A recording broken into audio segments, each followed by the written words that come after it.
السلام علیکم ورحمۃ اللہ وبرکاتہ. کیا حال ہے سب کا؟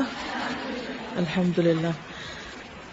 نحمده ونصلی علی رسولہ الکریم. اما بعد فاعوذ باللہ من الشیطان الرجیم. بسم اللہ الرحمن الرحیم. رب اشرح لی صدری ویسر لی امری واحلل عقدۃ من لسانی یفقہوا قولی. Page number 142. سیدہ ام سلیم بنت ملحان رضی اللہ عنہا. بہت سے لوگ اس کو سلیم پڑھتے ہیں، کچھ لوگ اسے سلیم پڑھتے ہیں، تو اصل میں یہ ام سلیم ہے. سلیم جو ہے یہ تصغیر کا صیغہ ہے، سلیم سے سلیم، جیسے صغیر سے صغیر. ان کا نام سہلہ، بعض روایات میں رملہ، رمیشہ یا رمیسا اور غمیسا بھی آتا ہے. اس کی کیا وجہ ہے کہ ایک سے زیادہ نام روایت ہوئے ان کے؟ اس کی دو وجوہات ہو سکتی. ایک تو یہ کہ چونکہ یہ ام سلیم کے نام سے مشہور تھی تو اصل نام مشہور ہی نہیں ہوا، زیادہ لوگوں کو معلوم نہیں تھا، تو اس میں ایک التباس ہو گیا، یعنی مشکوک ہو گئی بات. دوسری وجہ کیا ہو سکتی؟ ایک شخص کے ایک سے زائد نام بھی ہوتے ہیں. آپ نے دیکھا ہوگا بعض اوقات ننیال ایک نام رکھ دیتے ہیں، ددیال دوسرے رکھ دیتے ہیں، اور اماں ابا کوئی اور نام رکھ دیتے ہیں. ایسا بھی ہوتا ہے کئی دفعہ. تو بہرحال بعض نے ان کا نام انیفہ اور رفیفہ بھی ذکر کیا ہے. یعنی آپ دیکھیے کہ بہت سارے نام آتے ہیں ان کے تاریخ میں. ان کے والد کا نام ملحان بن خالد تھا، جو قبیلہ بنو عدی بن نجار سے تھے. ام سلیم ان کی کنیت تھی. یہ سلمہ بنت زید کی پوتی تھی. سلمہ بنت زید عبد المطلب کی والدہ تھی. عبد المطلب کون تھے؟ نبی صلی اللہ علیہ وسلم کے دادا. ٹھیک ہے. اور رضائی خالہ بھی تھی. ٹھیک ہے، رضاعت میں خالہ بھی تھی. یہ رشتہ بتانا اس لیے ضروری ہے کہ نبی صلی اللہ علیہ وسلم ان کے گھر اکثر جایا کرتے تھے، تو بہت سے لوگوں کو یہ کنفیوژن ہوتی ہے کہ یہ تو ایک غیر محرم تھی تو پھر ان کے گھر کیسے جاتے تھے. تو ایک تو آپ کے دادا کی جو والدہ تھی سلمہ بنت زید، ان کی یہ پوتی تھی. اور ویسے رضائی خالہ تھی. رضائی خالہ کا مطلب یہ کہ دودھ شریک خالہ. ٹھیک ہے. مالک بن نضر سے شادی ہوئی اور اس سے انس اور برا پیدا ہوئے. برا بن مالک اور انس بن مالک یہ بڑے فضائل اور مناقب والی حسین و جمیل، ذہین و فطین، خوش اخلاق اور بہادر خاتون تھی. ان کی سب سے بڑی خوبی یہ تھی کہ انہیں اسلام کے ساتھ بہت گہری محبت تھی. ایک دفعہ ان کا خاوند تجارت کی غرض سے دوسرے ملک گیا ہوا تھا. اس کی غیر حاضری میں انہوں نے اسلام قبول کر لیا. یعنی انتظار نہیں کیا اور نیکی کا کام اور پوچھ کر، کیونکہ اللہ کا حکم ماننے میں یا اللہ تعالیٰ کی طرف سے کوئی بات جب آ جاتی ہے تو پھر مومن عورت کو کوئی اختیار نہیں ہوتا، یا اسے کسی سے مشورہ نہیں کرنا ہوتا کہ میں اللہ کا حکم مانوں یا نہ مانوں، اور خصوصاً اگر بات اسلام اور کفر کی ہو. جب اپنے تجارتی سفر سے واپس آیا اور اسے یہ معلوم ہوا کہ اس کی بیوی نے اسلام قبول کر لیا ہے، تو اس نے اپنی بیوی سے کہا کیا تم بے دین ہو گئی ہو؟ یہ عام طور پر وہ لوگ جملہ بولا کرتے تھے کہ فلاں صابی ہو گیا ہے، صبعت سواد کے ساتھ، بے دین ہو گیا، اپنا دین چھوڑ دیا.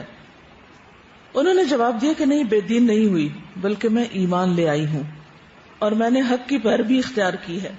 یہ جواب سن کر وہ دھمکیاں دینے لگا، لیکن ام سلیم نے خامند کی ناراضگی کے اس معاملے میں کوئی پرواہ نہیں کی، کیونکہ انہیں اللہ رسول کی رضا خامند کی رضا سے زیادہ محبوب تھی، مقدم تھی. ام سلیم اپنے بیٹے انس کی تربیت پر متوجہ ہوئی اور اسے اسلام کی بنیادی تعلیمات سکھانے لگی. ایک عورت کا عام طور پر کردار کیا ہوتا ہے کہ جو چیز وہ اپنے لیے پسند کرتی ہے وہ فوراً اپنے بچوں کے لیے بھی پسند کرتی اور فوراً ان کے لیے سوچنے لگتی. تو ام سلیم نے بھی اپنے بیٹے کی طرف توجہ دی. یہ یاد رکھیے کہ یہ بیعت عقبہ ثانیہ سے پہلے مسلمان ہوئی تھی. نبی صلی اللہ علیہ وسلم ابھی ہجرت کر کے نہیں تشریف لے گئے تھے. ٹھیک ہے، تو یہ پہلے ہی مسلمان ہو گئی. ایک دن وہ اپنے بیٹے کو آذان کے کلمات سکھا رہی تھی، تو انہوں نے اپنے بیٹے سے کہا اے انس لا الہ الا اللہ محمد الرسول اللہ کہو. تو وہ بچہ بار بار ان کلمات کو دہرانے لگا. شوہر گھر ہی میں تھا، سن رہا تھا. جب اس نے یہ منظر دیکھا تو بہت ناراض ہوا کہ تم میرے بیٹے کو خراب کر رہی، تم اس سے باز آ جاؤ. ام سلیم نے بہت پر اعتماد لہجے اور ایمان بھرے جذبے سے کہا میں اسے خراب نہیں کر رہی، میں اسے تعلیم دے رہی ہوں، اس کی رہنمائی کر رہی ہوں. یہ میرا لاڈلا ہے، بھلا میں اسے خراب کیوں کروں گی. سیدہ ام سلیم اور اس کے خامد کے درمیان اختلافات روز بروز بڑھتے گئے کیونکہ دونوں کی سوچ بالکل مختلف تھی.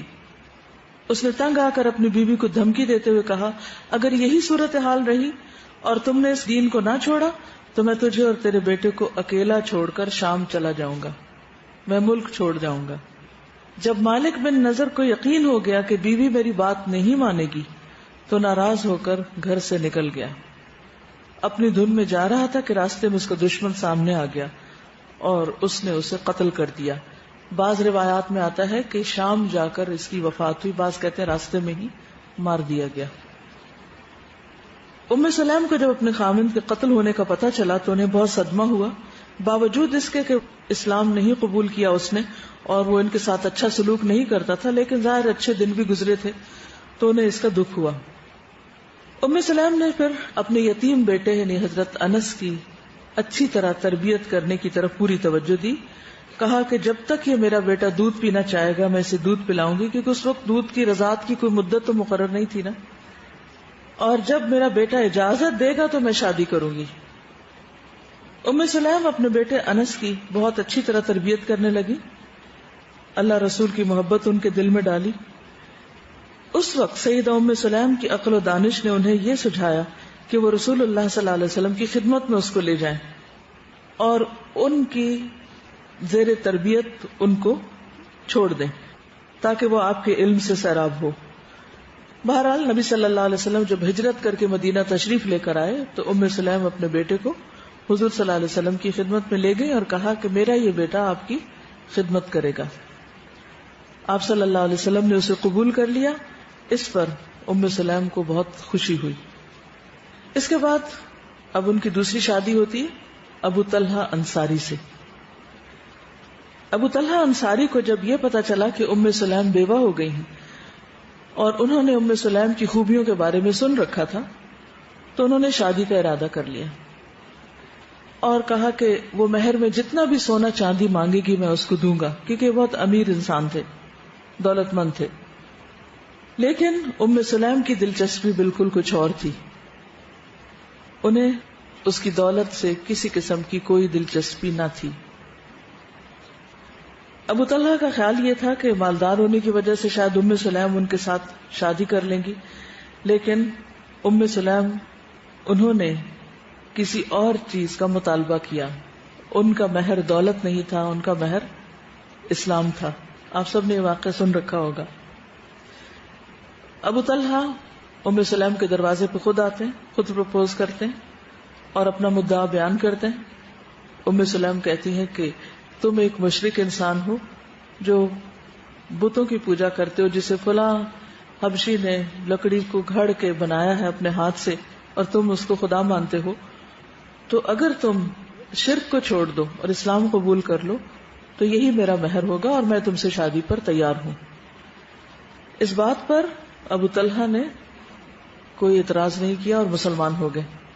اب آپ دیکھیے کہ ایک طرف ایک شخص ہے کہ جس کو یہ اسلام کی طرف بلاتی ہیں اور وہ ناراض ہو کے گھر سے نکل جاتا ہے، دوسری طرف دوسرا شخص ان کے دروازے پہ آ کے دستک دیتا ہے اور یہ اس کو براہ راست اسلام پیش کرتی ہیں اور وہ اسلام قبول کر لیتا ہے اور اس طرح ان کی شادی ہو جاتی.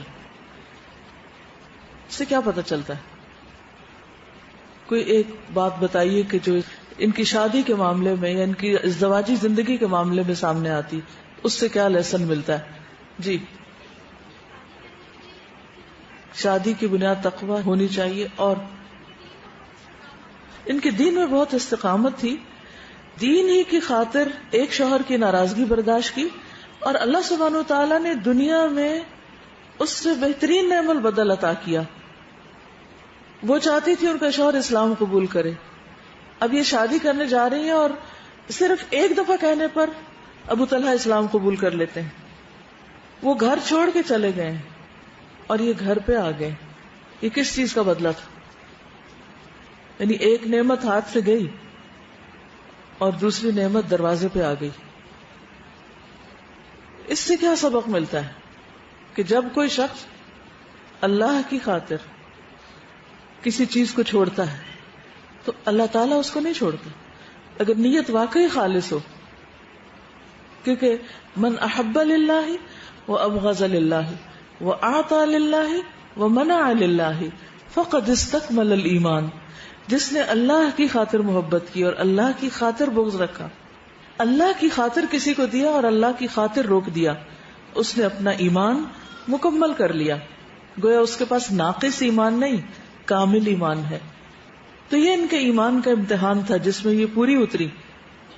وقتی طور پر دھچکا لگا، تکلیف ہوئی، شوہر گھر سے چلا گیا اور بعد میں بیوہ ہو گئی، لیکن اللہ سبحانہ و تعالیٰ نے انہیں دنیا میں بھی اس کا صلہ عطا کیا. کیونکہ انسان کا رزق، انسان کو ملنے والی خوشیاں، انسان کو ملنے والی تمام چیزیں دراصل اللہ کے ہاتھ میں، بندوں کے ہاتھ میں کچھ بھی نہیں ہے. ہماری ایک بہت بڑی بھول ہوتی ہے کہ ہم اللہ پہ توکل کرنے کی بجائے بندوں کے ہاتھ میں جو کچھ ہے اس کو دیکھتے رہتے ہیں. اس لیے انہی سے ڈرتے ہیں، انہی کا دم بھرتے ہیں، انہی کو خوش کرنے کی کوشش میں لگے رہتے ہیں. اور جو رب سارے خزانوں کا مالک ہے اس کی قدر نہیں کرتے اور اس کے لیے کوئی سٹیپ اٹھانے کو تیار نہیں ہوتے.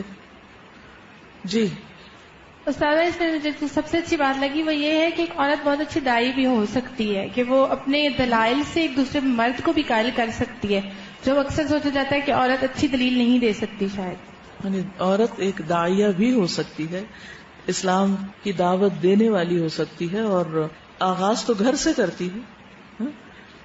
تو آپ دیکھیے کہ سب سے پہلے وہ اپنے بچے کو اور شوہر کو اور گھر والوں کو بتا رہی ہیں، اور پھر اس کے بعد جہاں جہاں موقع آتا ہے.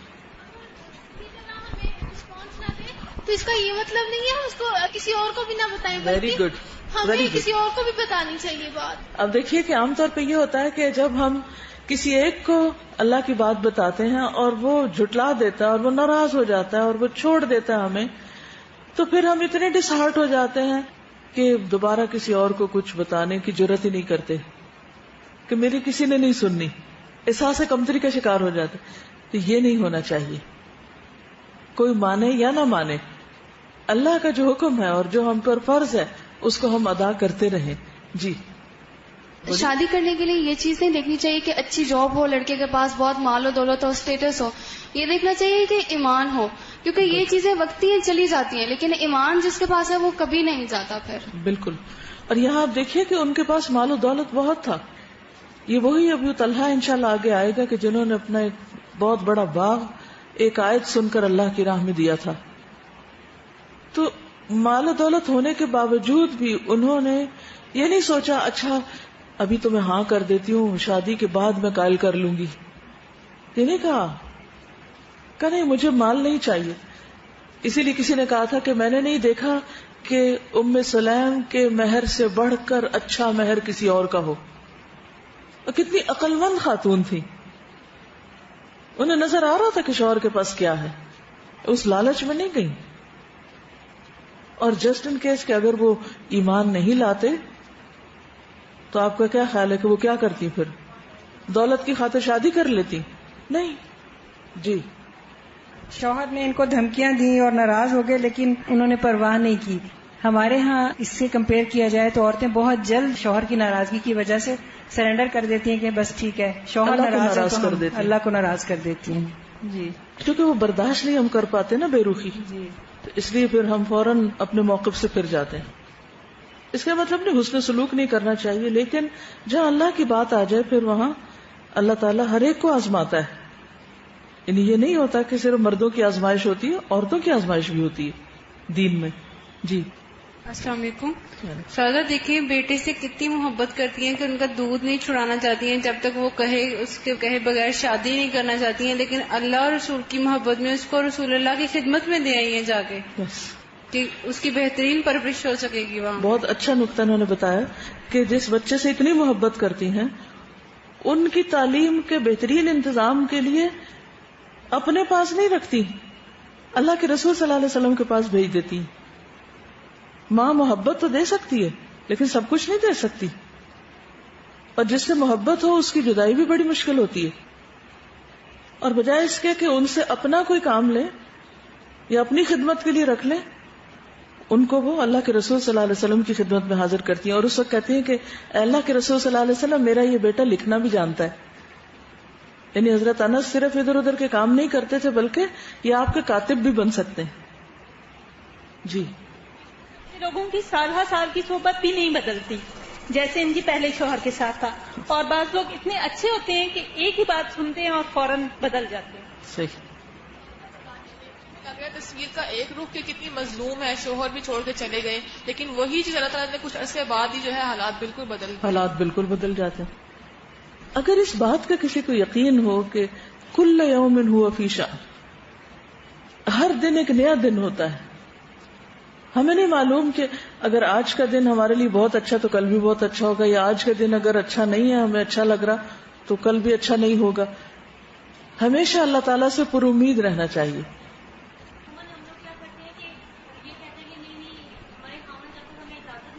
جی ہاں, خاوند سے مشورہ تو کرنا چاہیے, لیکن اگر وہ فرائض کی راہ میں, ایمان کی راہ میں رکاوٹ ہو تو پھر اس کے مشورے کے مطابق نہیں چلنا چاہیے, پھر اللہ کی مرضی کے مطابق اور اللہ کی رضامندی کے ساتھ چلنا چاہیے. چلیے آگے چلتے ہیں. پھر ہوا یہ کہ چونکہ انہوں نے کہا تھا کہ میرا بیٹا میرا نکاح کرے گا اور بیٹا بھی ولی ہو سکتا ہے, تو کہتے یہ ہیں کہ انہوں نے پھر اپنے بیٹے انس بن مالک سے کہا تم ابو طلحہ انصاری کے ساتھ میری شادی کا اہتمام کر دو. ہمارے کلچر میں کیا ہوتا ہے, بیٹے ماں کے دشمن ہو جاتے ہیں, ہماری ماں نے دوسری شادی کیوں کی, بول چال میل جول چھوڑ دیتے ہیں. یہ بالکل غیر اسلامی طریقہ ہے. اس کے بعد ابو طلحہ انصاری رسول اللہ صلی اللہ علیہ وسلم کی خدمت میں حاضر ہوئے. آپ اپنے صحابہ کو تعلیم دے رہے تھے. جب رسول اللہ صلی اللہ علیہ وسلم نے ابو طلحہ کو اپنی طرف آتے ہوئے دیکھا تو آپ نے فرمایا وہ دیکھو ابو طلحہ آ رہا ہے, اس کی دونوں آنکھوں کے درمیان اسلام کی چمک اور روشنی محسوس ہو رہی. ابو طلحہ نے رسول اللہ صلی اللہ علیہ وسلم کے پاس پہنچ کر آپ کو اس کے مہر کے بارے میں بتایا جو ام سلیم نے اس سے طلب کیا ہے. پھر اس نے ساری محفل کے سامنے اپنے اسلام کا اظہار کیا. رسول اللہ صلی اللہ علیہ وسلم نے اس کی شادی ام سلیم کے ساتھ اسلام کو مہر کے قائم مقام ٹھہراتے ہوئے کر دی, یعنی نکاح آپ نے کیا اور اس کو مہر مان لیا. انصاری کہنے لگے ام سلیم کا مہر سب سے زیادہ انوکھا اور نرالا ہے اور وہ ہے اسلام. نسائی نے عبداللہ بن ابی طلحہ سے بیان کیا ہے, یہ ابو طلحہ کے پوتے ہیں, وہ روایت کرتے ہیں. انہوں نے انس بن مالک سے بیان کیا, وہ فرماتے ہیں تزوج ابو طلحہ ام سلیم فکان صداق ما بینہم الاسلام. اسلمت ام سلیم قبل ابی طلحہ فخطبها فقالت انی قد اسلمت فان اسلمت انکحتک فاسلم فکان صداق ما بینہما. ابو طلحہ نے ام سلیم کے ساتھ شادی کی اور ان دونوں کے درمیان اسلام بطور مہر قرار پایا. ام سلیم ابو طلحہ سے پہلے مسلمان ہو گئی تھی. ابو طلحہ نے ان کو نکاح کا پیغام دیا تو اس نے کہا میں اسلام قبول کر چکی ہوں, تم بھی اگر مسلمان ہو جاؤ تو میں تم سے شادی کر لوں گی. تو اسلام دونوں کے درمیان مہر قرار پایا. ایک دوسری جگہ ثابت سیدنا انس بن مالک سے بیان کرتے ہیں کہ ابو طلحہ نے ام سلیم کو نکاح کی پیشکش کی تو اس نے کہا ابو طلحہ تیرے جیسے شخص کو تو مسترد نہیں کیا جا سکتا, لیکن تو کافر آدمی ہے اور میں ایک مسلمان عورت ہوں, میرے لیے جائز نہیں کہ تیرے ساتھ شادی کروں. ہاں اگر تو اسلام قبول کر لے تو یہ میرا مہر ہوگا, میں اس کے سوا تجھ سے کسی دوسری چیز کا مطالبہ نہیں کروں گی. اس نے اسلام قبول کر لیا تو یہ ام سلیم کا مہر قرار پایا. ثابت کہتے ہیں ہم نے ام سلیم کے مہر سے بڑھ کر انوکھا مہر کسی کا نہیں دیکھا اور وہ مہر اسلام تھا. ابو طلحہ کے ساتھ شادی کے بعد انہوں نے کئی بیٹوں کو جنم دیا. ابو طلحہ بڑے دولت مند ہونے کے ساتھ ساتھ بہت سخی بھی تھے. امام بخاری نے اسحاق بن عبداللہ بن ابی طلحہ کے حوالے سے بیان کیا ہے کہ انہوں نے انس بن مالک سے سنا، وہ فرماتے ہیں ابو طلحہ انصاری مدینہ میں کھجوروں کے باغات کی وجہ سے سب سے بڑھ کر دولت مند تھے. مسجد نبوی کے سامنے کی جانب واقع بیرحا نامی باغ انہیں سب سے زیادہ پسند تھا. قبلہ رو یعنی قبلے کی طرف تھا باغ. رسول اللہ صلی اللہ علیہ وسلم اس میں تشریف لے جاتے اور اس کا میٹھا اور عمدہ پانی پیتے تھے. انس فرماتے ہیں جب یہ آیت نازل ہوئی آل عمران 92، تم نیکی کو ہرگز نہیں پہنچ سکتے جب تک اپنی ان چیزوں میں سے اللہ کی راہ میں خرچ نہ کرو جنہیں تم عزیز رکھتے ہو، اور جو کچھ تم خرچ کرو گے اللہ خوب جاننے والا ہے. یہ سن کر ابو طلحہ اٹھ کر رسول اللہ صلی اللہ علیہ وسلم کی طرف چلے گئے. عرض کیا اللہ کے رسول، اللہ سبحانہ وتعالیٰ نے ارشاد فرمایا ہے لن تنالوا البر حتى تنفقوا مما تحبون. تو بیرحا کا باغ مجھے سب سے زیادہ پسند ہے. کوئی ایک چھوٹی سی چیز نہیں، کوئی کپڑا، کوئی جیولری، کوئی برتن، کوئی چھوٹی موٹی چیز نہیں، پورے باغ کا باغ. میں اسے اللہ کی راہ میں صدقہ کرتا ہوں اور میں امید رکھتا ہوں کہ یہ میرے لیے توشہ آخرت بنے گا. کیونکہ آخرت کا یقین اتنا تھا کہ انہیں پتا تھا آج دے رہے ہیں کل ملے گا. اور عرض کیا کہ اے اللہ کے رسول صلی اللہ علیہ وسلم، آپ اس باغ کو جہاں اللہ تعالیٰ آپ کو کہے خرچ کر دیں، جہاں دل چاہے دے دیں. رسول اللہ صلی اللہ علیہ وسلم نے فرمایا ذرا رکیے، یہ بڑا نفع بخش مال ہے. جو تم نے کہا میں نے سن لیا، تم اس مال کو اپنے قریبی رشتہ داروں میں تقسیم کر دو. ابو طلحہ نے کہا اے اللہ کے رسول صلی اللہ علیہ وسلم میں ایسا ہی کروں گا. ابو طلحہ نے اپنا یہ نفیس ترین باغ اپنے رشتہ داروں اور چچا کے بیٹوں کے درمیان تقسیم کر دیا. چچا کے بیٹے عام طور پر وہ ہوتے ہیں جن سے مقابلے چل رہے ہوتے ہیں کہ وہ زیادہ مالدار ہیں یا ہم. تو انہوں نے اپنا مال ان کی طرف لوٹا دیا. صلہ رحمی. یہ تھے وہ صحابہ جن کے ہاتھوں خیر و برکت پھوٹی، اسلام آگے بڑھا، اور جن کے ذریعے اللہ نے دین کو تقویت عطا کی. نہ صرف یہ کہ یہ خود بلکہ ان کی نسلوں نے آگے دین کی خدمت کی. انشاءاللہ میں آگے ذکر کروں گی کہ کس طرح ان کے بیٹے، بیٹوں کے بیٹے، ایک کے بعد ایک عالم، حافظ، محدث اور دین کی بے پناہ خدمت کرنے والے. تو ان رحمت اللہ قریب من المحسنین، ایسے ہوتے ہیں محسن. للذین احسنوا الحسنى وزیادہ. اللہ کا وعدہ ہے کہ جو احسان کریں ان کے لیے بھلائی ہے اور زیادہ بھی ہے. اللہ صرف اتنا نہیں دیتا جتنا بندہ دیتا ہے، کیونکہ اللہ سبحانہ وتعالیٰ تو رب ہے اور بندہ تو فقیر ہے. تو بندہ اپنی استطاعت کے مطابق جو دیتا ہے اللہ تعالیٰ اس سے کئی گنا بڑھ کے زیادہ دیتا ہے. لیکن جو کچھ ہمارے پاس ہے وہ ہم سب کے لیے ایک امتحان ہے کہ ہم کرتے کیا ہیں، اس سے کہاں خرچ کرتے ہیں. سید ام سلیم ابو طلحہ کی سخاوت سے خوش ہوا کرتی تھی اور ان کے جود و سخا میں شریک ہوتی تھی، ان کا ساتھ دیتی تھی. ظاہر شوہر مال نہیں دے سکتا جب تک کہ بیوی مددگار نہ ہو، سپورٹو نہ ہو، ساتھ دینے والی نہ ہو، انکریج کرنے والی نہ ہو. خواتین کا یہی حصہ ہوتا ہے، کیونکہ من یشفع شفاعۃ حسنۃ یکن لہ نصیب منہا. امام بخاری نے ابو ہریرہ سے روایت کیا ہے، وہ کہتے ہیں کہ ایک شخص نبی صلی اللہ علیہ وسلم کی خدمت میں حاضر ہوا. اسے بھوک لگی ہوئی تھی. آپ نے اپنی بیویوں کی طرف پیغام بھیجا کہ کچھ کھانے کو ہے تو بھیج دیں. سب کی طرف سے جواب آیا کہ پانی کے سوا کچھ نہیں. آپ نے اپنے صحابہ میں اعلان کیا آج اس شخص کو اپنا کون مہمان بنائے گا؟ انصار میں سے ایک شخص نے کہا یا رسول اللہ میں. پھر وہ انصاری اس شخص کو اپنے گھر لے گئے. اپنی بیوی سے کہا یہ رسول اللہ صلی اللہ علیہ وسلم کا مہمان ہے، اس کی عزت افزائی ہماری سعادت ہے، کچھ کھانے کے لیے تو لے آؤ. بیوی نے کہا اس وقت تو ہمارے پاس گھر میں صرف بچوں کا کھانا پڑا ہے، اس کے علاوہ کچھ نہیں. کہا کھانا لے آؤ، چراغ جلا دو، بچوں کو تھپک کے سلا دو. کھانا لائی، چراغ روشن کر دیا، بچوں کو سلا دیا. پھر وہ چراغ درست کرنے کے بہانے کھڑی ہوئی اور چراغ بجھا دیا. اندھیرے میں دونوں میاں بیوی نے ایسا انداز اختیار کیا گویا وہ دونوں بھی مہمان کے ہمراہ کھانا کھا رہے ہوں. حالانکہ دونوں نے کھانا تھوڑا ہونے کی وجہ سے خود کچھ بھی نہیں کھایا تھا، لیکن وہ شو اس طرح کر رہے تھے، ظاہر یوں کر رہے تھے تاکہ مہمان کھا سکے. اور مہمان ہی کو کھانے کا موقع دیا، خود ساری رات بھوکے رہے، بچوں کو بھی بھوکا سلا دیا. صبح ہوئی تو وہ انصاری آپ کی خدمت میں حاضر ہوا. آپ نے دیکھتے ہی فرمایا اللہ تعالیٰ کو تم دونوں کی طرف سے رات کا کارنامہ بہت پسند آیا. اسی مناسبت سے اللہ تعالیٰ نے یہ آیت نازل فرمائی، سورۃ الحشر آیت 9. اور وہ ان لوگوں کے لیے بھی ہے جو ان مہاجرین کی آمد سے پہلے ایمان لا کر دار الہجرت میں مقیم تھے، یعنی انصار. یہ ان لوگوں سے محبت کرتے ہیں جو ہجرت کر کے ان کے پاس آتے ہیں، اور جو کچھ ان کو دیا جائے اس کی کوئی حاجت تک ہی اپنے دلوں میں محسوس نہیں کرتے. یعنی ان کے دلوں میں کسی قسم کی غرض لالچ نہیں ہوتی، کسی چیز کو حاصل کرنے کا انتظار نہیں ہوتا کہ مہاجرین کو کچھ مل رہا تو ہمیں کب ملے گا اور ہمیں کیا ملے گا. اور اپنی ذات پر دوسروں کو ترجیح دیتے ہیں، خواہ اپنی جگہ خود محتاج ہوں. حقیقت یہ ہے کہ جو لوگ اپنے دل کی تنگی سے بچ گئے وہی فلاح پانے والے ہیں. یہ ہیں دین کی خدمتگار، یہ ہیں صحابہ کرام جن کے اخلاق اور جن کے کردار کی گواہی خود قرآن دے رہا ہے. یہ کوئی جھوٹی کہانیاں نہیں ہیں، یہ افسانے نہیں ہیں. ایسے دل اور ایسے اخلاق اور ایسے کردار اور ایسے واقعات تو کہیں کہانیوں میں بھی آپ کو نہیں ملیں گے. اس معیار پر رکھ کے خود کو پرکھیں کہ کسی کے آنے پر ہمارے دلوں کا حال کیا ہوتا ہے، اور خود ضرورت مند ہو تو دوسرے کی ضرورت پوری کرتے وقت دل کا اور زبان کا اور سوچ کا کیا عالم ہوتا ہے.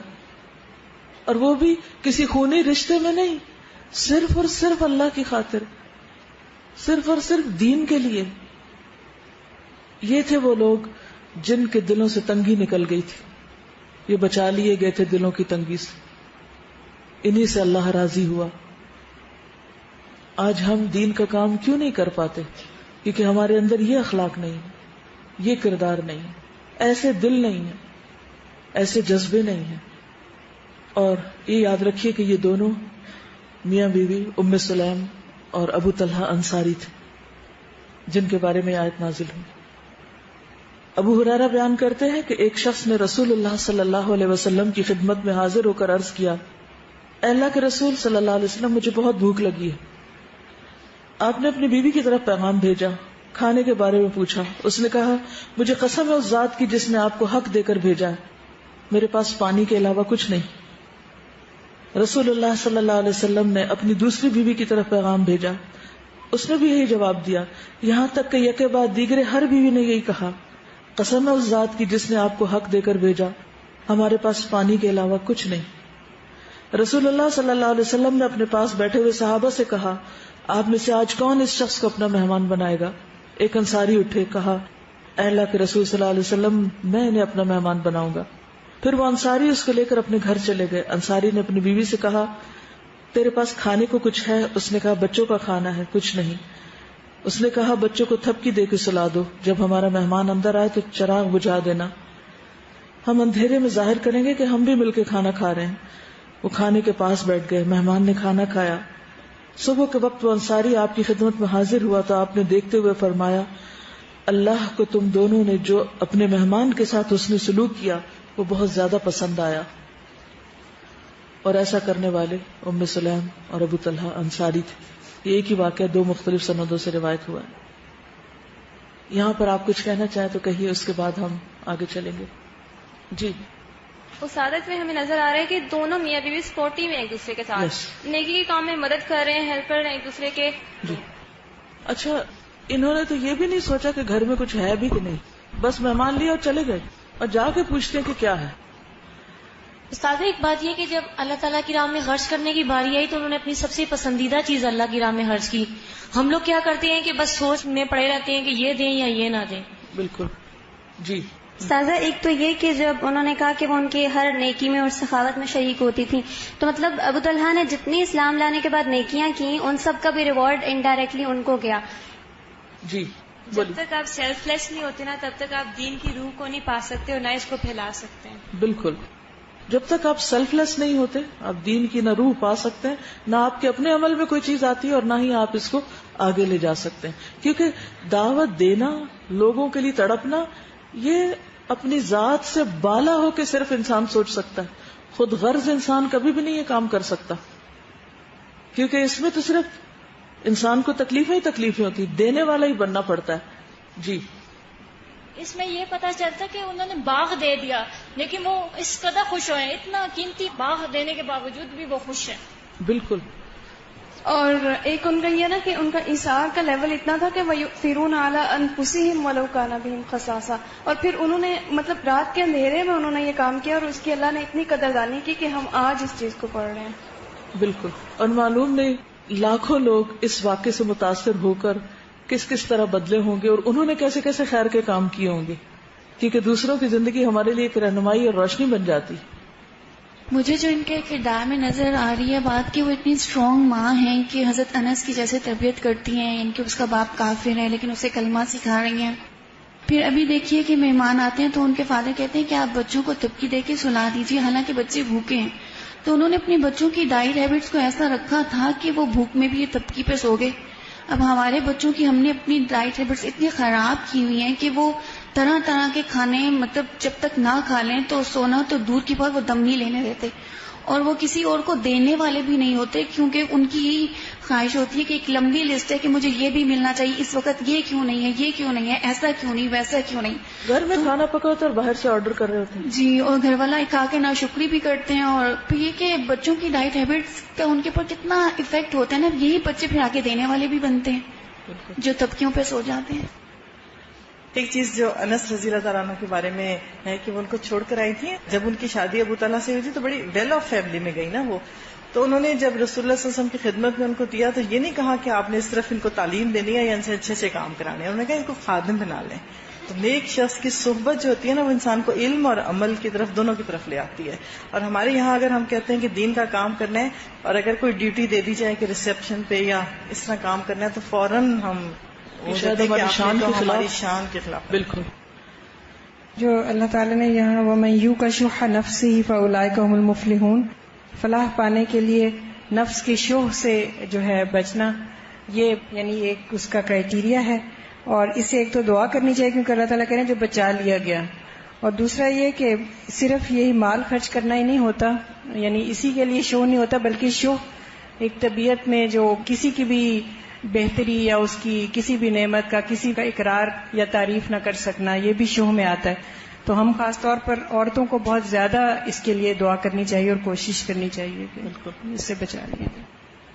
جی استاذہ, جیسے آپ نے بولا کہ ایک شخص گیا تو اللہ نے ان کے پاس جو ہے وہ دوسرا شخص بھیج دیا, تو میں نے یہ آبزرو کیا کہ جو لوگ اس چیز سے بے نیاز ہو جاتے ہیں نا کوئی کام کر کے کہ میں نے کچھ کیا ہے, یا مطلب وہ نہیں سوچتے کہ اچھا میں نے کچھ کیا یا میں نے کوئی قربانی دی تو مجھے اس کا ایکولی ریوارڈ ملے, جو اس چیز سے بے نیاز ہو کے صرف اللہ کے ساتھ ان کی انٹینشن پیور ہوتی ہے ان کو ہی ایسا ریوارڈ ملتا ہے. جو لوگ کچھ کر کے یہ امید لگا کے بیٹھ جاتے ہیں نا کہ اب ہمیں کچھ ملے گا اس کے بدلے میں بڑا اچھا, تو ان کے ساتھ پھر ایسے نہیں ہوتا. جی, ہمیں پتہ چلتا ہے کہ پیروی کتنی ہے, ایک جیسے ہی حکم آیا اللہ کا انہوں نے فوراً سے پہلے وہ دے دیا. بالکل. السلام علیکم. بینگ اے فیمیل, ہم فیمیلس کے پاس بہت جینوئن ایکسکیوز ہوتا ہے, ہم اس کو بڑا جینوئن سمجھتے ہیں کہ ہمارے ہسبینڈس نہیں مانتے, یا دین میں تو یہی ہے کہ ہسبینڈس کے فرما بردار ہوں تو ہم کیسے گھر سے نکلیں, کیسے دین سیکھیں, کیا کریں. لیکن اگر انہی فیمیلس کو دیکھا جائے, ہماری میجورٹی فیمیل جو ہیں وہ ہسبینڈس کے فرما بردار نہیں ہوتی ہیں. جب انہوں نے ایکسٹرا ویگنٹلی خرچ کرنا ہوتا ہے, شاپنگ کرنی ہوتی ہے, شادیوں میں بہت دکھاوا کرنا ہوتا ہے, ہر چیز میں اپنی مرضی, ہر چیز میں, بچوں کے بارے میں بھی جو بھی ڈیسیجنس ہے, لیکن دین کے معاملے میں کہا جائے تو فوراً وہاں پہ فرما بردار ہو جاتے ہیں ہم سب. ہم لوگ آج کل دیکھتے ہیں کہ ہم لوگ اگر اللہ کی راہ میں کچھ دیتے بھی ہیں, چاہے نیت صاف بھی ہو, تو اکثر لوگوں کی نیت دنیا میں ایسے ہوتی ہے کہ جو ہم نے دیا اللہ تعالیٰ ہمیں اس کا دگنا دے دے گا دنیا میں ہی. لیکن جن لوگوں کی نیت اور ایمان اتنا خالص ہوتا ہے کہ ان کو پتا ہوتا ہے اللہ کا یہ ہمارا اجر محفوظ ہو جائے گا, تو آخرت تب ہی جا کے وہ چیز خرچ کرنے والی آتی ہے انسان کے اندر. بالکل. استاذہ یہ بھی تھا کہ ابو طلحہ جو آپ بات کر رہی تھی کہ مہمان کو فوراً سے گھر لے کے آ گئے, ان کو پتہ نہیں تھا گھر میں کچھ ہے, اس سے یہ پتہ چلتا ہے کہ ام سنین نے ان کو کتنا کانفیڈینس دیا ہوا تھا کہ آپ کسی کو بھی لے آئیں, کوئی مسئلہ نہیں. اصل میں گھر میں ہسبینڈ وائف میں اتفاق ہوتا ہے تو بہت ساری گھر کے اندر سے خیر نکلنے لگتی ہے. کہیں پر لوگ مل کے کسی مسجد میں, مدرسے میں, کسی کام کی جگہ پر اگر مل کے کوئی کام کرتے ہیں تو وہاں سے خیر پھوٹنے لگتی, بادل اکٹھے ہوتے ہیں تو بارش برسنے لگتی. ٹھیک ہے نا, چلیے آگے چلتے ہیں. ام سلیم کے بھائی کی شہادت. بخاری نے انس بن مالک کے حوالے سے روایت نقل کی ہے کہ نبی کریم صلی اللہ علیہ وسلم مدینہ منورہ میں ام سلیم کے گھر کے علاوہ کسی گھر میں تشریف نہیں لے جاتے تھے، یعنی آپ لوگوں کے گھر نہیں جاتے تھے سوائے ام سلیم کے. آپ سے جب سبب دریافت کیا گیا تو آپ نے فرمایا انی ارحمھا قتل اخوھا معی، مجھے اس پہ ترس آتا ہے کیونکہ اس کا بھائی میرے ہمراہ لڑتا ہوا شہید ہوا ہے. امام بخاری نے انس بن مالک سے بیان کیا ہے کہ نبی کریم صلی اللہ علیہ وسلم نے ام سلیم کے بھائی کو 70 شہ سواروں کے ساتھ ایک مہم پر بھیجا تھا. کچھ یاد ہے کون سی مہم تھی؟ یہ بئر معونہ کا جو واقعہ ہوا تھا، رائٹ.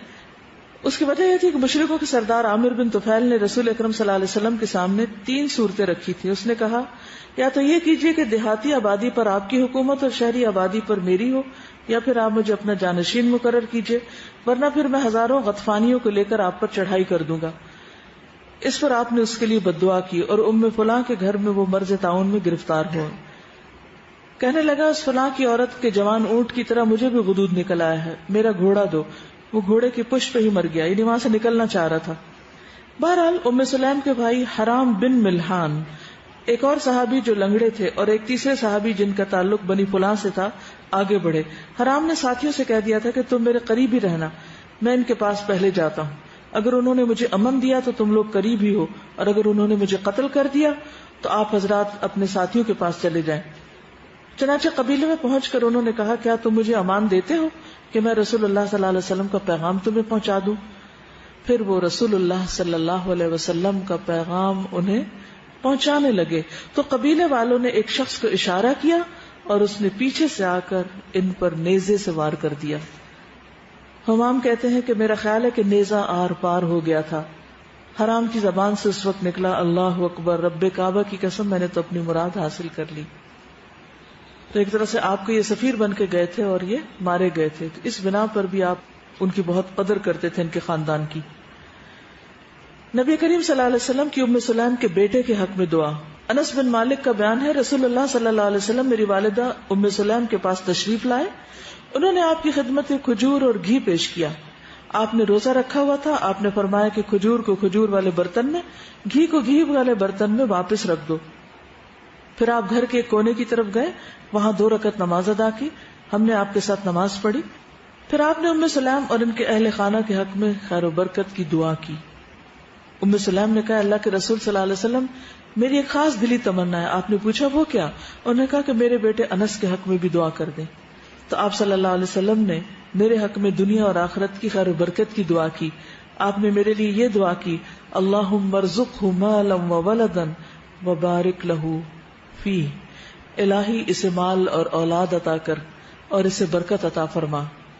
کہتے ہیں کہ انصار میں مجھ سے زیادہ مالدار کوئی نہ تھا، اور یہ حضور صلی اللہ علیہ وسلم کی دعا کی برکت سے. انس بن مالک کی بڑی بیٹی کا بیان ہے کہ ابا جان کی نسل سے یعنی حضرت انس کی نسل سے 120 افراد کو دفن کیا جا چکا ہے، یعنی اتنا قبیلہ بڑھ گیا تھا ان کا. اور یہ کثرت اولاد آپ صلی اللہ علیہ وسلم کی دعا کی برکت کی وجہ سے تھی. اب آپ دیکھیے کہ ایک نیکی دوسری نیکی کو جنم دیتی، ایک خیر دوسری خیر لاتی. مثلا ام سلیم کی اپنی قربانیاں بھی، پھر اس کے بعد ان کے بھائی کی قربانی، اور پھر اس بنا پر نبی صلی اللہ علیہ وسلم کا ان کے گھر تشریف لے جانا، ان کے گھر جانے پر ان کے لیے دعا کرنا، اس دعا کے نتیجے میں حضرت انس کے مال اور اولاد میں برکت ہونا. یہ ایسے راہ چلتے نہیں ہو گیا تھا. ہم لوگ عموماً شارٹ کٹس تلاش کرتے ہیں کہ ہم کچھ نہ کریں بس کوئی ہمارے لیے دعا کر دے. جب آپ اللہ کی خاطر خالصتاً کوئی قربانی کرتے ہیں تو اللہ تعالیٰ دوسروں کے دل میں آپ کے لیے رحم ڈال دیتا ہے. نبی صلی اللہ علیہ وسلم کیوں رحم فرماتے تھے ان پر؟ آپ فرماتے انی ارحمھا قتل اخوھا معی، میری وجہ سے ان کا بھائی شہید ہوا. آپ کا پیغام بہرحال رسول کی حیثیت سے تھا لیکن ایک کام میں جا کے شہید ہوا. تو قربانی کبھی ضائع نہیں جاتی. ہمیں کوئی بھی نیکی کر کے فوری طور پر اس کے صلے کا، کیونکہ ہم اصل میں بعضوں کا جب کوئی نیکی کرتے ہیں نا تو مائنڈ میں رکھ کے کرتے ہیں میں یہ کرنے جا رہی ہوں اور مجھے اس کے بدلے میں یہ چاہیے اس لیے یہ کر رہی ہوں، پہلے سے مائنڈ میں رکھا ہوتا ہے. تو کیا اللہ کو نہیں پتا کہ ہم نیکی بے لوث ہو کے کر رہے ہیں یا کوئی ذہن میں مقصد اور مفاد رکھ کے کر رہے ہیں؟ تو جب ہم کوئی مفاد ذہن میں رکھ کے، چاہے حاضر ذہن میں یا بیک آف مائنڈ ہو، وہ رکھ کے کوئی کام کرتے ہیں تو اللہ تعالیٰ بس دنیا میں کسی نہ کسی طرح وہ لوٹا دیتے ہیں، لیکن اصل مقصد نہیں پورا ہوتا. چھوٹی نیکی کریں یا بڑی کریں، اپنے دل کا ہر وقت جائزہ لیتے رہیں. اور اللہ کا یہ بھی وعدہ ہے، من تواضع للہ رفعہ اللہ. بعض اوقات نیکی جھکنے میں ہوتی، اپنے حق سے پیچھے ہو جانے میں ہوتی، اپنی بھوک رکھ کے دوسرے کو دینے میں ہوتی. یہ ساری تواضع کی مثالیں ہیں نا. تو اس کی بنا پہ کیا ہوتا ہے، جب آپ ایک قربانی کرتے ہیں تو اللہ تعالیٰ اس کی وجہ سے آپ کے لیے اور خیر و بھلائی کے دروازے کھولتے. آپ کو نہیں پتا کہ اللہ نے آپ کے لیے اور کیا کیا خیر و بھلائی دنیا میں بھی رکھی اور آخرت میں بھی رکھی. ایک دفعہ اللہ پہ معاملہ چھوڑ کے تو دیکھیں.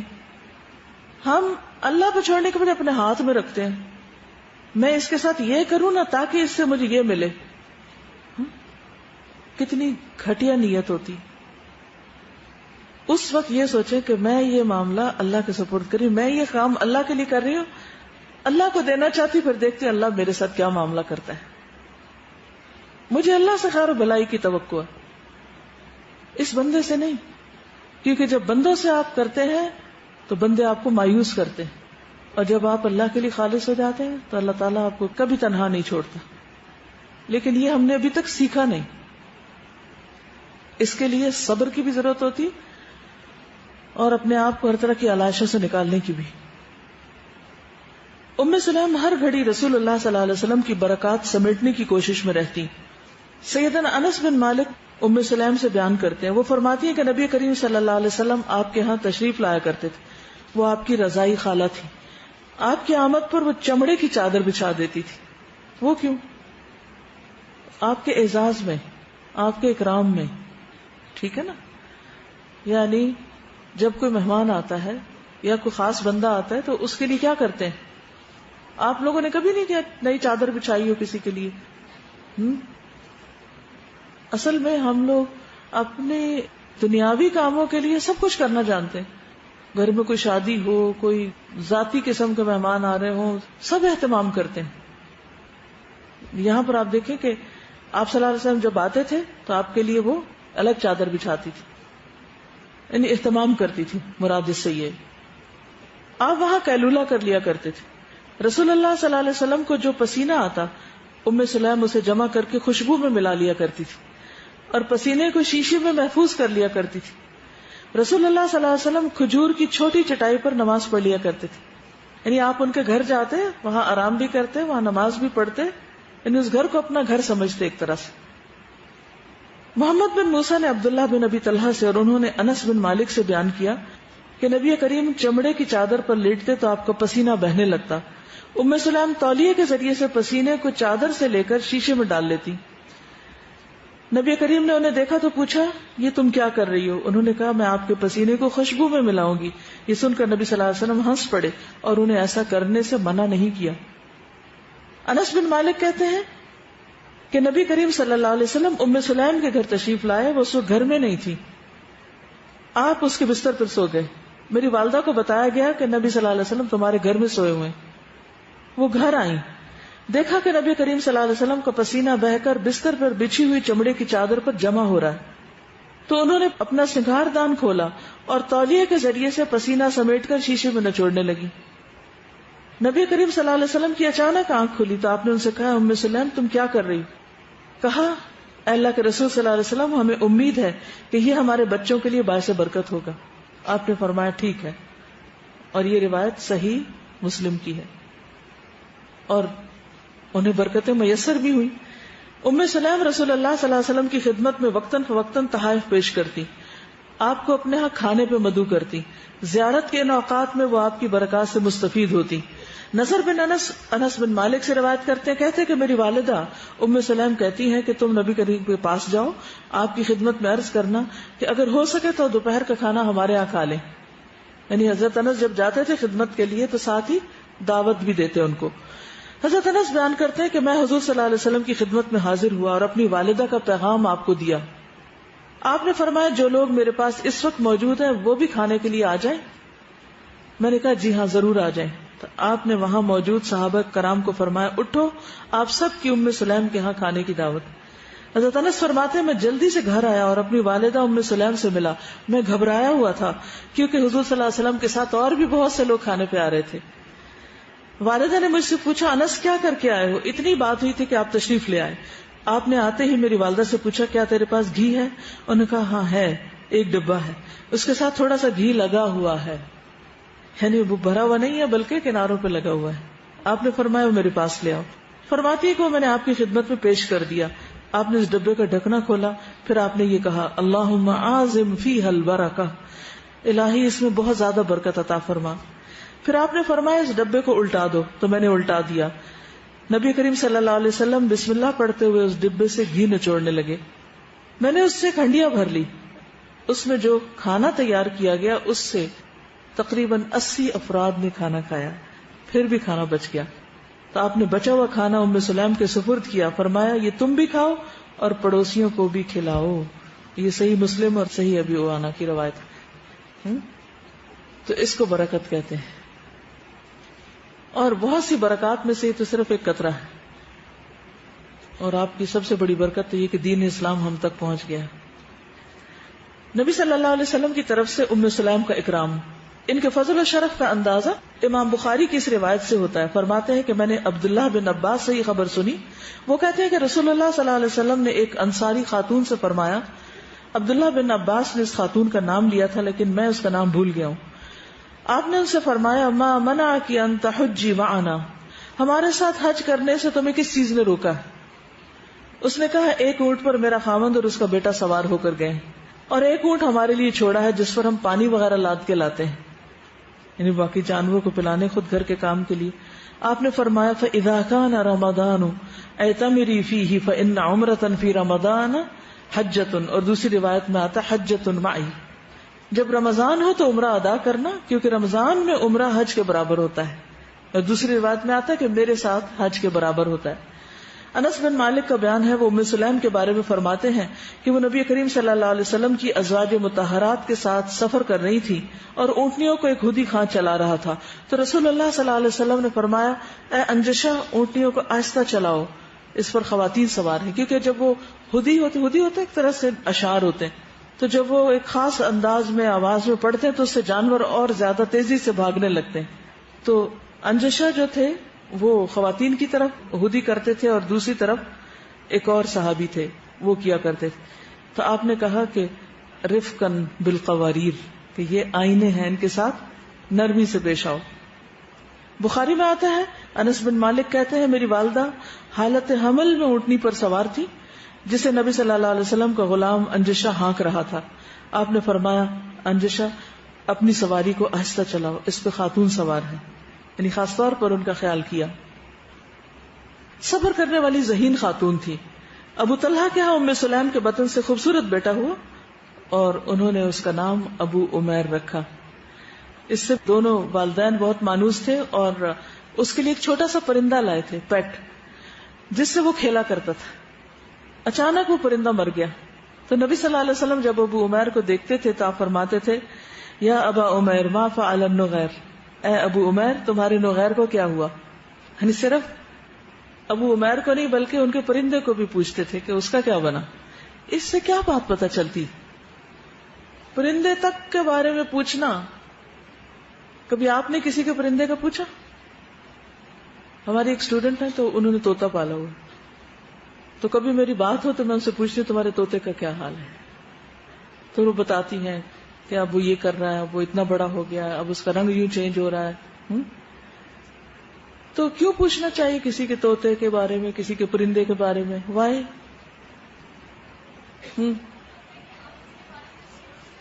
اپنائیت محسوس ہوتی ہے نا اس سے. اس سے پتہ چلتا ہے نا کہ آپ کو کوئی دلچسپی ہے کسی سے. اچھا اس کا کیا فائدہ ہوتا ہے جب آپ کسی میں دلچسپی لیتے ہیں، اس کے بچے کے بارے میں پوچھ لیتے ہیں یا اس کے طوطے کے بارے میں پوچھ لیتے ہیں؟ ہاں، کمیونیکیشن گیپ ختم ہوتا ہے. اور ویسے بھی کسی کی پسندیدہ چیز جو ہوتی ہے اگر آپ اس سے اس کا ذکر کریں تو کیا ہوتا ہے؟ اس کا دل خوش ہوتا ہے. اور سب سے بڑی نیکی کیا ہے؟ مومن کا دل خوش کرنا. یہ سنت بھی ہے، یہ سمجھ کے بھی کر لیا جائے کہ آپ ابو عمیر سے پوچھتے تھے.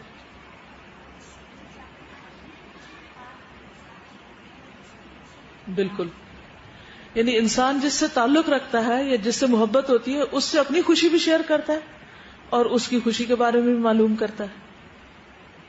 تو اس سے ایک بانڈنگ ہوتی ہے, تعلقات اچھے ہوتے ہیں. بچوں کی اہمیت, پرندوں کی اہمیت تو دین کس سے پالتا ہے؟ آپ کو پتا ہے کہ بچے جو ہیں ان کی ساری خوشی کس چیز میں ہوتی ہے؟ خصوصاً ان کے پرندوں میں, ان کے کھلونوں میں, ان کے پیٹس میں. اور پتہ نہیں آپ بچپن میں پرندوں سے کھیلیں یا نہیں.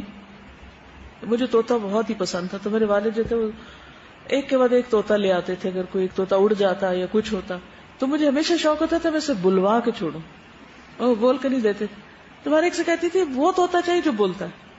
وہ کوئی کہتے گانی والا ہوتا ہے, کوئی کہتا ہے ایسا ہوتا ہے ویسا ہوتا ہے, کوئی سمجھ نہیں آتی تھی کہ وہ کہاں سے ملے گا. بہرحال بہت فیسینیٹ کرتا تھا طوطے کو بولنا. تو مجھے یاد ہے کہ ہم بہت چھوٹے تھے, طوطا فوت ہو گیا, اس کو ہم نے بہت زیادہ کھلا دیا تو صبح مرا پڑا. وہ گنڈیریاں ہوتی ہیں نا, وہ اس کو بہت پسند تھی, تو وہ کھاتا گیا اور ہم دیتے گئے اور دیتے گئے اور دیتے گئے, اور وہ بےچارا مر گیا. تو پھر ہم نے کیا کیا کہ اس کی قبر کھودی اور اس کو دفنایا. تو یہ درست بات ہے کہ بچوں کو بڑوں کی نسبت زیادہ پیار ہوتا ہے پرندوں کے ساتھ یا پیٹس کے ساتھ. حتیٰ کہ جب قربانی کے بکرے لیتے ہیں نا تو بچے اس سے بھی جب مانوس ہو جائیں اور جب ذبح کر دیں تو پھر کیا کرتے ہیں, وہ بہت ناراض ہوتے ہیں, بہت روتے ہیں کہ کیوں بکرا ذبح کر دیا میرا. تو انس کہتے ہیں کہ رسول اللہ صلی اللہ علیہ وسلم ہمارے پاس تشریف لاتے. چھوٹا بھائی تھا, اس کا نام ابو عمیر تھا. اس کا چھوٹا سا پرندہ تھا جس سے وہ کھیلتا تھا, وہ پرندہ مر گیا. ایک دن آپ تشریف لائے, میرے بھائی کو غمگین دیکھا, پوچھا یہ کیوں غمگین ہے؟ بتایا گیا پرندہ مر گیا. تو فرمایا اے ابو عمیر وہ چھوٹے پرندے کو کیا ہوا؟ ام سلیم جو تھی بہت ذہین خاتون تھی اور بہت سمجھدار بھی تھی. ابو طلحہ کا ایک بیٹا تھا, وہ فوت ہو گیا. اب ابو طلحہ جو تھے وہ باہر کہیں بزنس پہ گئے ہوئے تھے. جب وہ واپس آئے تو ابو طلحہ کو بیٹے سے پیار بہت تھا. تو ماں نے یعنی ام سلیم نے فوراً ذکر نہیں کیا. پوچھا کیا حال ہے بچے کا؟ کہا پہلے سے زیادہ اچھی حالت میں. اور پھر انہیں کھانا وانا کھلایا, ان کی خاطرداری کی, اور اس کے بعد انہیں بتایا, اور بتایا بھی کس خوبصورت انداز سے. کہنے لگی اچھا یہ بتاؤ کہ اگر کوئی تمہارے پاس امانت رکھے اور پھر وہ اپنی چیز واپس لینے آئے تو کیا تم ناراض ہوگے؟ اس نے کہا نہیں. کہا کہ اللہ نے تمہیں جو بیٹا دیا تھا وہ اللہ تعالیٰ نے واپس لے لیا. تو اس پر بہرحال انہیں صدمہ تو بہت ہوا, لیکن ام سلیم صبر کا پہاڑ تھی. یعنی مائیں عام طور پر ہمت نہیں کرتی. یعنی کیسا دل تھا ان کا. بچہ فوت ہو چکا, گھر میں پڑا ہوا ہے, شوہر آتے ہیں بتاتی نہیں, چادر ڈالی ہوئی ہے بس, ظاہر بھی نہیں کرتی. اب باقاعدہ تیار ہوتی ہے, شوہر کو ویلکم کرتی ہے, کھلاتی ہے پلاتی ہے, خوش کرتی ہے, اور پھر بعد میں بتاتی ہے. اس کے بعد پھر اس کو دفنایا گیا بچے کو. کیا چیز یہ حوصلہ دیتی؟ اتنا بڑا دل کیسے ہوتا ہے کہ اللہ نے دیا, اللہ نے لے لیا, اللہ کی چیز تھی نا, ہماری تھوڑی تھی. تب اس پہ ہمیں روتے ہی جانا ہے اور رو رو کے اور کچھ نہیں کرنا. گھر کے ماحول کو پرسکون بنانا, خوشگوار بنانا, یعنی اس کو فنکشنل رکھنا, اس کی بہت ذمہ داری عورت پر عائد ہوتی.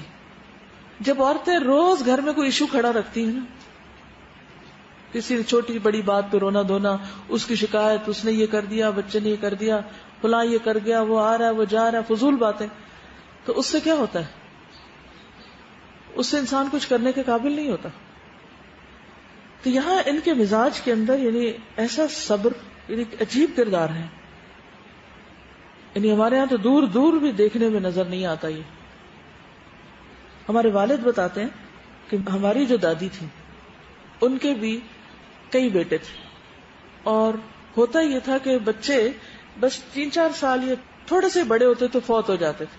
ان کے کئی بچے اس طرح فوت ہوئے, اور وہ بالکل اسی سنت پر عمل کرتی تھی. جب بچہ فوت ہوتا تھا اس پہ چادر ڈال کے خود نماز پڑھنے کھڑی ہو جاتی تھی. کوئی رونا دھونا, کوئی ہنگامہ نہیں ہوتا تھا.